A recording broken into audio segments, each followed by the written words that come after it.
Pues el pastor Dani me ha permitido terminar el mensaje del domingo pasado.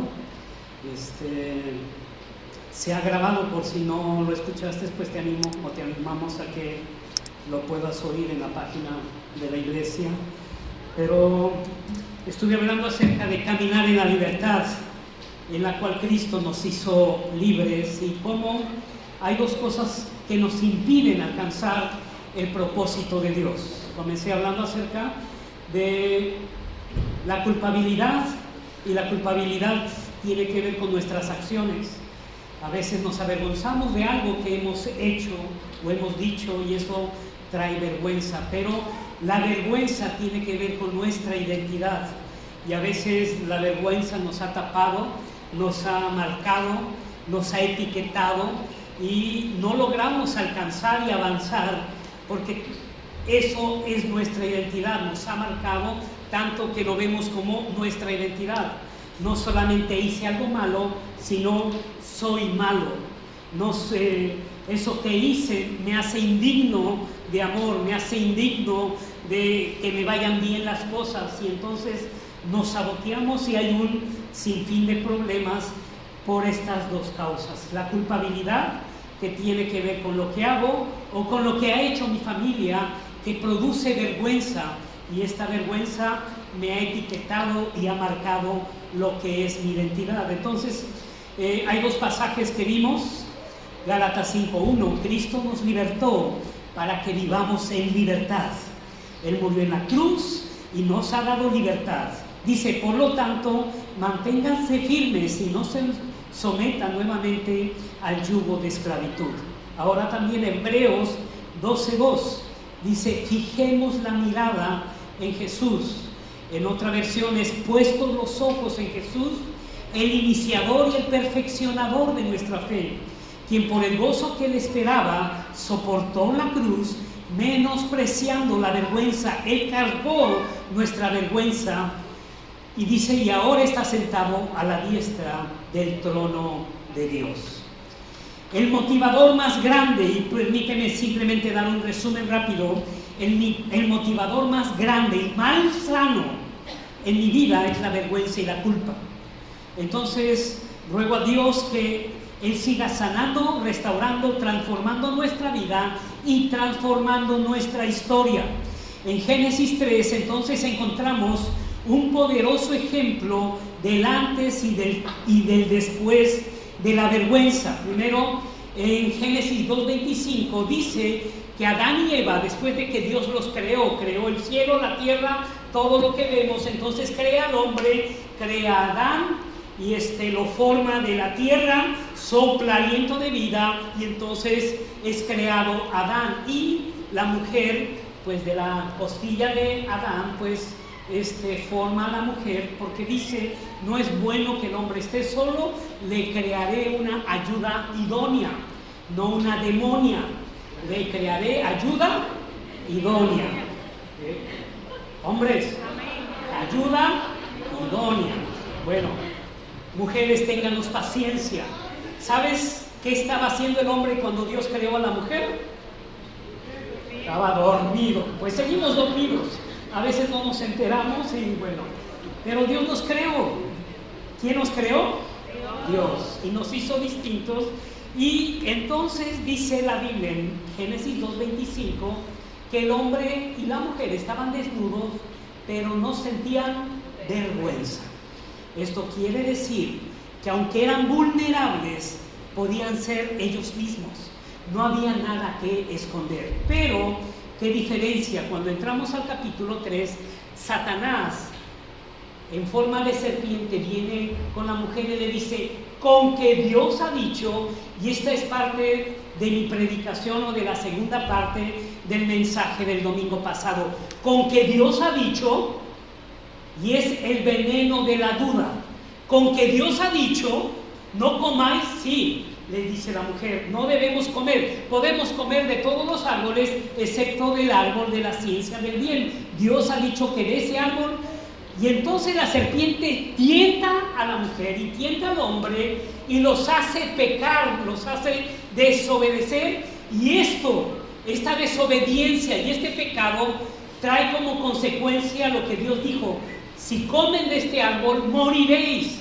Y el hombre muere en todos los sentidos, físicamente, espiritualmente, emocionalmente. Estamos rotos a partir de allí. Entonces dice que el hombre tuvo vergüenza, se cubrió. Antes no tenían vergüenza, pero se vieron desnudos, se vieron vulnerables, se taparon. Y entonces es lo que el hombre sigue haciendo hasta el día de hoy. Tapamos nuestra vergüenza. Vemos que hemos fallado, cubrimos con vergüenza nuestra culpa, y esa culpa, no, como te digo, no solamente nos hace pensar o creer que hemos hecho algo malo, sino que ahora marca nuestra identidad y decimos: soy malo, no merezco el amor, no merezco lo bueno de la vida, porque somos malos. Entonces, lo repito, la culpa tiene que ver con lo que hacemos, la vergüenza con con nuestra identidad. No solamente se sintieron mal, sino también resultó en una identidad dañada. Esto es lo que hablamos el domingo pasado.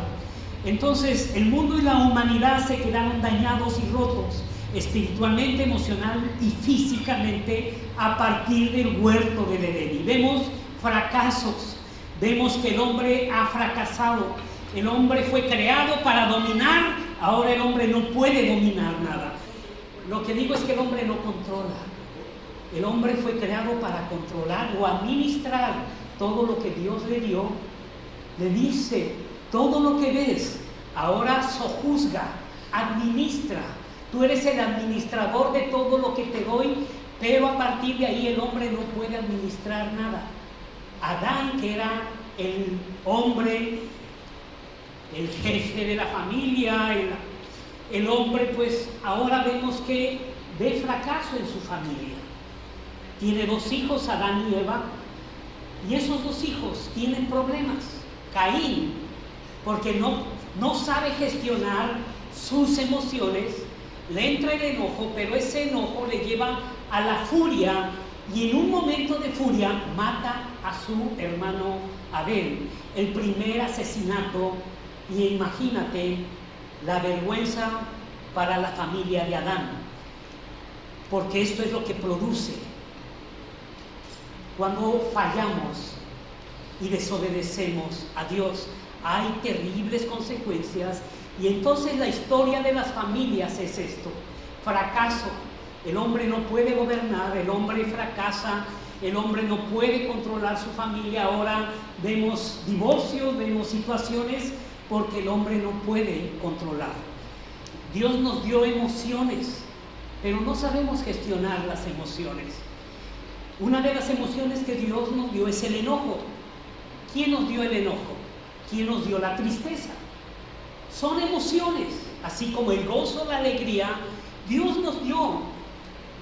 Se muere un familiar, no sé cuántos aquí han pasado por pérdidas. Cuando muere mi padre, yo no me alegré.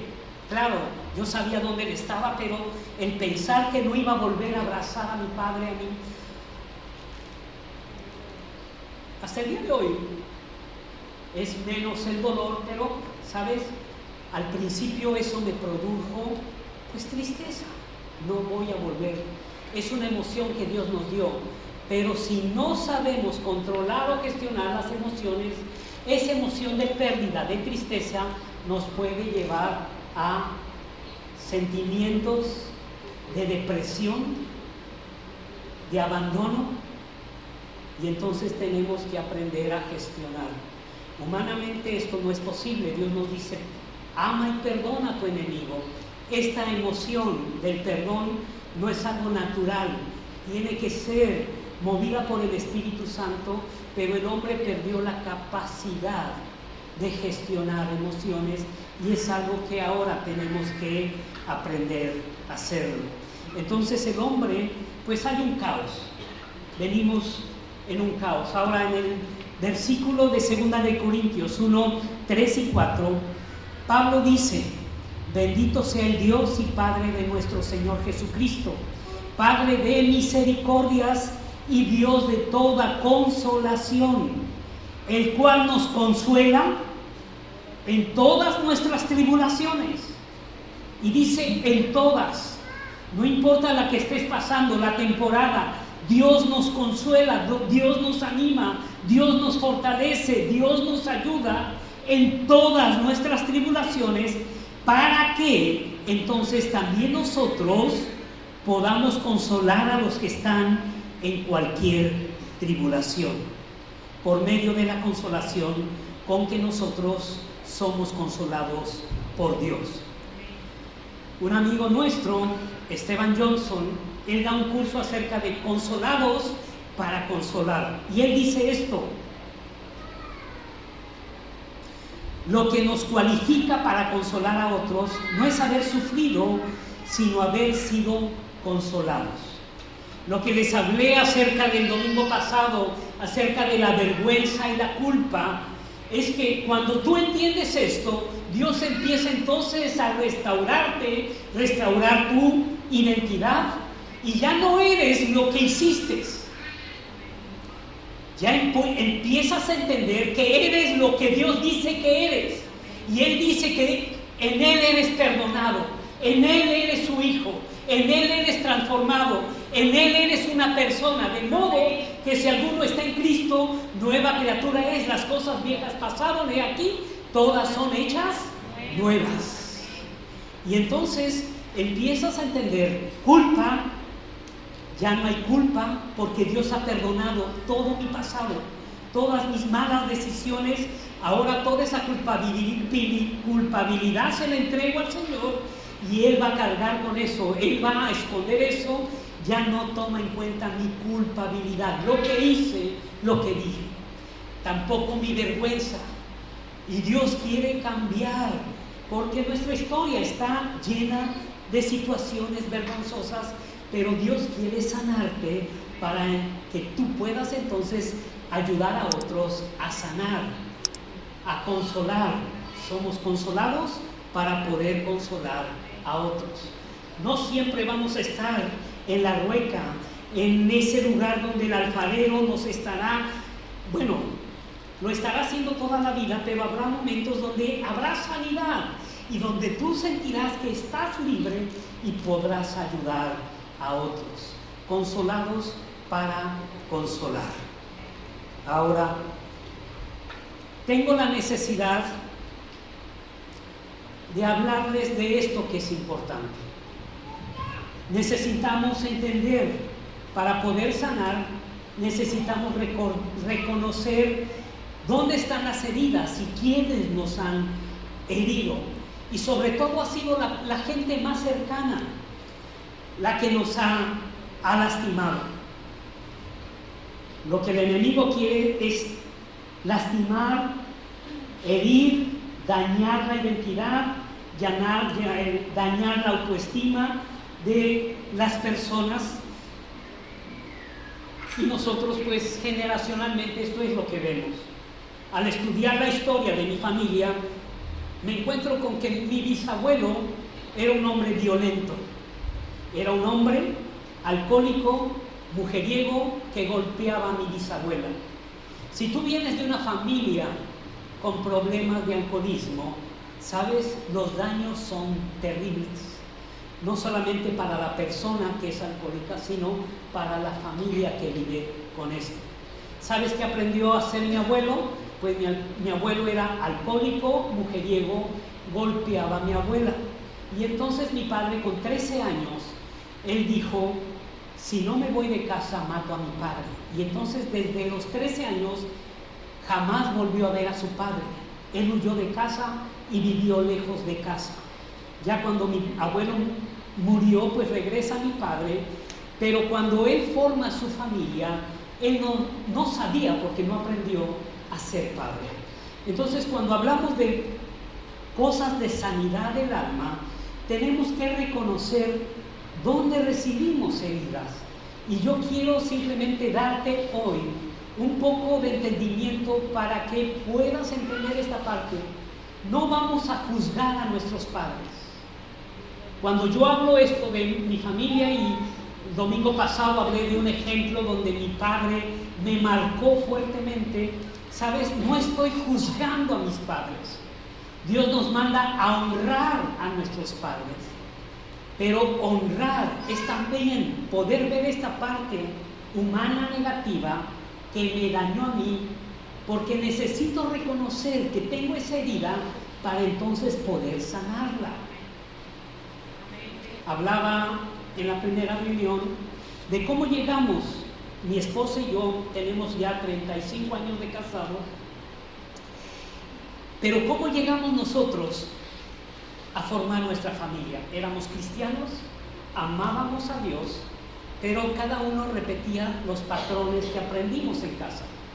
Entonces, ¿yo cómo solucionaba los conflictos? Gritando, levantando la voz, no escuchando y pisoteando a mi mujer, que era lo que hacía mi padre. En momentos mi padre decía esta frase, se la decía a mi madre: tú y yo somos un par de mulas, pero las patadas más fuertes las doy yo.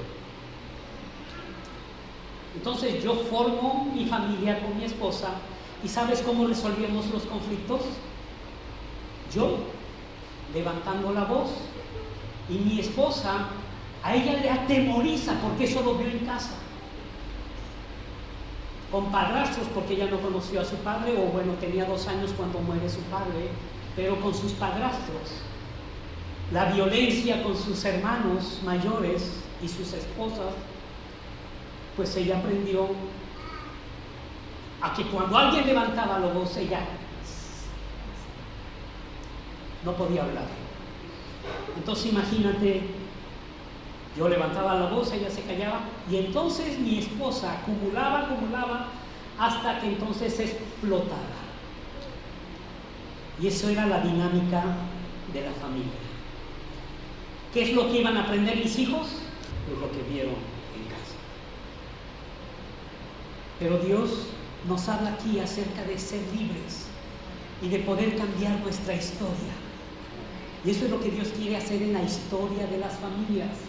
Cambiar nuestra historia de cómo resolvemos conflictos, cambiar nuestra historia de que yo no voy a ser como era mi abuelo, mi bisabuelo, alcohólico, porque mi padre estaba repitiendo hasta que mi padre tuvo un encuentro con Jesús. Dios cambió su historia y entonces comenzó un cambio de historia en toda la familia. ¿Cuántos dicen amén? Dios nos sana. Entonces, hay personas que nos han dañado. Los más cercanos pues han sido nuestros padres. ¿Cuántos vienen de padres ausentes? Padres que no estuvieron. Eso provoca mucha depresión, mucho sentido de abandono, mucho sentido de rechazo. ¿Por qué reaccionamos cuando alguien nos hace menos? Por el rechazo que llevamos marcado en nuestro corazón. Pero te digo, no juzgamos, sino simplemente reconocemos que mis padres, él no tuvo las herramientas, no hubo quien le enseñara, y él simplemente repitió lo que vio. Y nosotros, hoy en Cristo, ¿cómo comenzó todo? El comienzo de todos los males de la humanidad y del hombre comenzaron cuando Satanás viene con la mujer y le dice: con que Dios ha dicho. Y el título de esta prédica es El veneno de la duda. Es la estrategia del enemigo que usó en el huerto del Edén, y es la misma estrategia que el enemigo está usando para dañar familias, para dañar personas. Y es con que Dios ha dicho. Y pone duda en su palabra. No es verdad, no moriréis, sino seréis como Dios. Ustedes coman del árbol que les dijo que no debían comer, coman, sáciense. Y lo que trae como consecuencias y terribles es lo que Dios ha dicho. Vais a morir. Y el hombre muere físicamente, emocionalmente, espiritualmente. Ahora, en el libro de Mateo 7, 24 al 27, Jesús nos habla esto. Cualquiera pues que me oye estas palabras y las hace, le compararé a un hombre prudente que edificó su casa sobre la roca. Descendió lluvia, vinieron ríos, soplaron vientos y golpearon contra aquella casa y no cayó, porque estaba fundada sobre la roca. Pero cualquiera que me oye estas palabras y no las hace, le compararé a un hombre insensato que edificó su casa sobre la arena.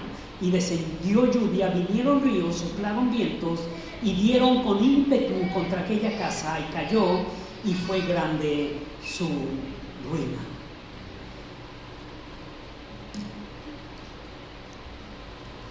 Y la historia esta tiene que ver con dos hombres, uno sabio y uno necio. Ambos construyeron una casa, es decir, construyeron sus vidas, tomaron decisiones, pusieron fundamentos. La diferencia no fue la construcción externa, sino el fundamento. Y aquí el fundamento son dos. La roca representa obedecer las enseñanzas de Jesús. La arena representa escuchar pero no obedecer. Escuchar no es suficiente. Hay que poner en práctica lo que Dios nos enseña. Oír la voz de Dios y obedecerla. No basta con oír una advertencia o un consejo sabio. El verdadero valor está en obedecer la voz de Dios. ¿Qué es lo que Dios dice? No es lo que dice el pastor. Él y cada uno de los que nos paramos aquí simplemente exponemos lo que dice la palabra. Y es obedecer la palabra. Lo que dice la palabra, lo que le va a dar fundamento a nuestra vida. El perdonar, el soltar, el creer lo que Él dice de mí. Ya mi identidad no está puesta. Yo aquí he hablado que a los 8 años fui abusado cuando era pequeño. Desgraciado en mi vida con 8 años. Personas ajenas a la familia, pero con un corazón podrido. ¿Quién abusa de un niño? Pues gente enferma. Y eso es lo que hace Satanás. Satanás viene para hurtar, matar y destruir. Pero yo me he tomado de lo que dice Dios de mí y mi historia ha cambiado. Mi pasado no ha determinado mi futuro. Yo soy una persona nueva en Cristo Jesús. Dios hace obras, hace milagros. Él cambia tu historia, Él cambia tu pasado, o bueno, tu pasado le pone paz a tu pasado y Él hace que construyas un futuro glorioso, porque en este futuro está Dios en Él.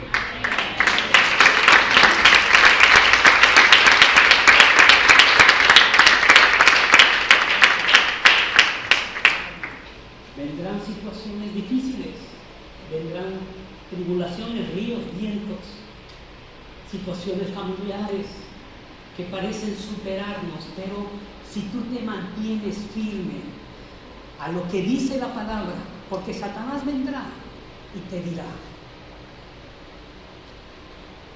con que Dios ha dicho, con que lo que el pastor ha dicho, y es tomarte. No es lo que dice la gente, lo que pienso yo de mí, es lo que Dios dice de mí.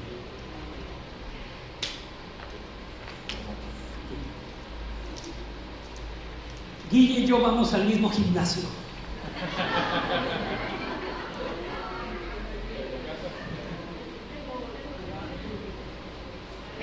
Hacemos las mismas cosas en el gimnasio, creo yo. Pero cuando salimos del gimnasio, Guille se va a trabajar y yo me voy por un chaguarma.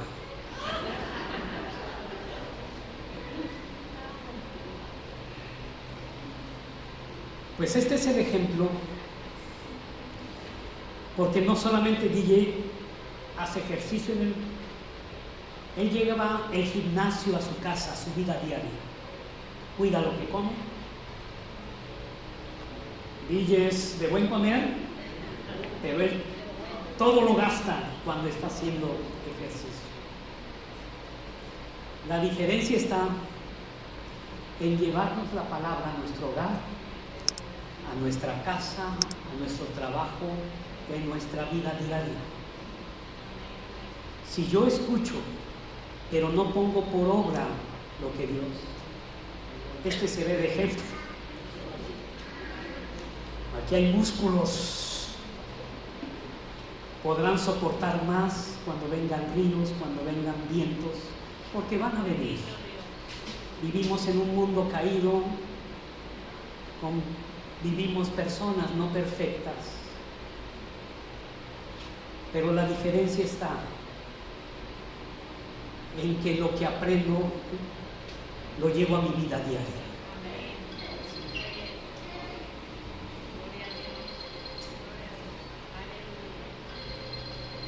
¿Se nota la diferencia?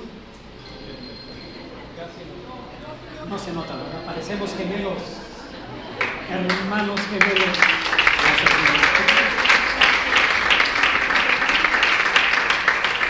¿Por qué no cierras tus ojos?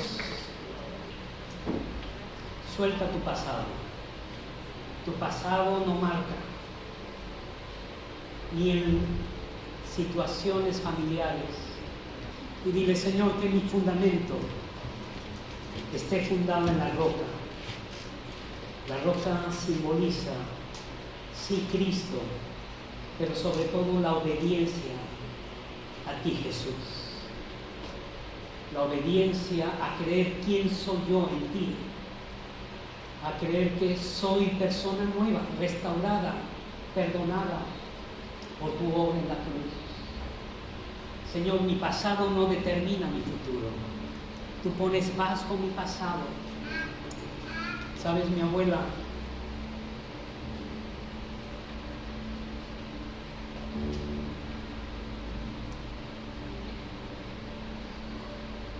Mi abuelo era muy rico. Amaba a mi abuela, pero mi abuela y su familia eran la segunda casa.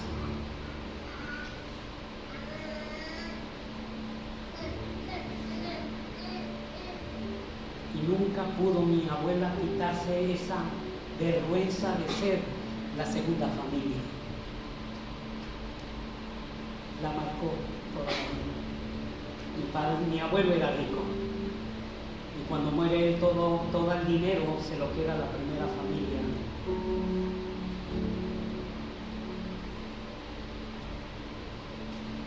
Y es cuando viene Cristo, cuando la situación cambia. Entrégale tu pasado, entrégale tu vergüenza, entrega. Y dile, Dios, ayúdame a comenzar una historia nueva. Declaro una historia nueva para mí, para mis hijos, para mis nietos, para mis hijos. Una nueva historia. Si mi padre fue ausente cuando no le conocía, pues algo cambió cuando vino Cristo, y hoy declaro que yo no seré un padre ausente para mis hijos, ni mis nietos, ni mis bisnietos. Hay una nueva historia. Y dile, Señor, gracias por consolarme, porque yo voy a poder consolar a otros. En el nombre de Jesús. Amén.